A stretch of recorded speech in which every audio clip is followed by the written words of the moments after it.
Hello everyone, welcome to this channel learning tools में आपका स्वागत है। और आज की जो वीडियो है वो इस बारे में है कि आप जब भी प्राइमरी किड्स को कोई मैथ्स का कॉन्सेप्ट इंट्रोड्यूस कर रहे हैं तो आपको किन बातों का ध्यान रखना है। मेरे पास अभी काफ़ी सारी क्वेरीज आई थी कि मैम KVS PRT का जो है वो इंटरव्यू आने वाला है, तो उसमें इस टॉपिक की डेमो टीचिंग कैसे करनी है, इस पर वीडियो बना दीजिए। तो मैं आपको आज जनरल चीज़ें बताने वाली हूँ कि आपको क्या करना है जब भी आप कोई मैथ्स का कॉन्सेप्ट इंट्रोड्यूस करने वाले हैं, तो आपको किन बातों का ध्यान रखना है।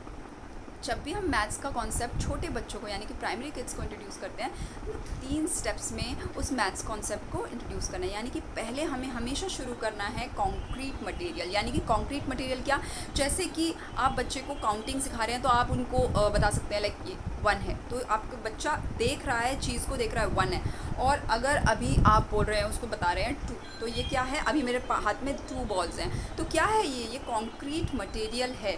जैसे कि आप बच्चे को टाइम का कॉन्सेप्ट सिखा रहे हैं तो आपको उसको क्या करना चाहिए, क्लॉक दिखा रहे हैं, आप उसको घड़ी दिखा रहे हैं, तो वो क्या है, कॉन्क्रीट मटेरियल है एक तरीके का। एडिशन कर रहे हैं तो 1 + 1 1 और 1 जोड़ा तो कितना बना, 2 बना।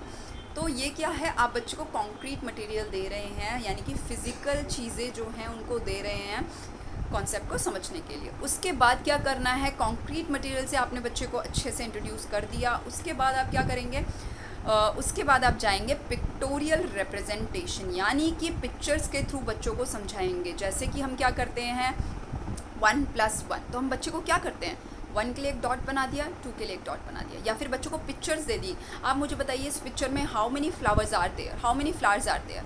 सो बच्चा क्या करेगा, उन फ्लावर्स को काउंट करेगा और फिर आपको बताएगा। तो क्या कर रहा है यहाँ पे बच्चा, पिक्टोरियल रिप्रेजेंटेशन के थ्रू जो है वो काउंटिंग सीख रहा है या उसके थ्रू एडिशन कर रहा है। और उसके बाद जब आपने कॉन्क्रीट किया और उसके बाद पिक्टोरियल रिप्रेजेंटेशन दिया टॉपिक का, उसके बाद जो थर्ड स्टेप है वो है एब्स्ट्रैक्टली बच्चा क्या करेगा, काउंटिंग करेगा। यानी कि अब आप उसको ना तो जो है कॉन्क्रीट मटेरियल दे रहे हैं, ना आप उसको जो है पिक्टोरियल रिप्रेजेंटेशन दे रहे हैं। बच्चा जो है मैथ्स को खुद ही 1 2 3 4 काउंट कर रहा है, यानी कि खुद ही अपने माइंड में कैलकुलेट कर रहा है। एब्स्ट्रैक्ट यानी कि अब उसके सामने कोई चीज़ नहीं है, कोई पिक्चर्स नहीं है, और बच्चा उसको एब्स्ट्रैक्टली क्या कर रहा है, अपने माइंड में ही काउंट कर रहा है या ऐड कर रहा है या सब्ट्रैक्ट कर रहा है। तो आपको हमेशा इन 3 चीज़ों का, इन 3 स्टेप्स का ध्यान रखना है। यानी कि हमेशा जब छोटे बच्चों के साथ मैथ्स का कॉन्सेप्ट इंट्रोड्यूस करें, हमेशा कॉन्क्रीट मटेरियल, फिर उसके बाद पिक्टोरियल रिप्रेजेंटेशन, और उसके बाद जो है एब्स्ट्रैक्ट। ये आपको इस तरीके से ही मूव करना है। तो जब भी आप एडिशन सब्ट्रैक्शन है कोई भी कॉन्सेप्ट ले रहे हैं, इन चीज़ों का ध्यान रखिए,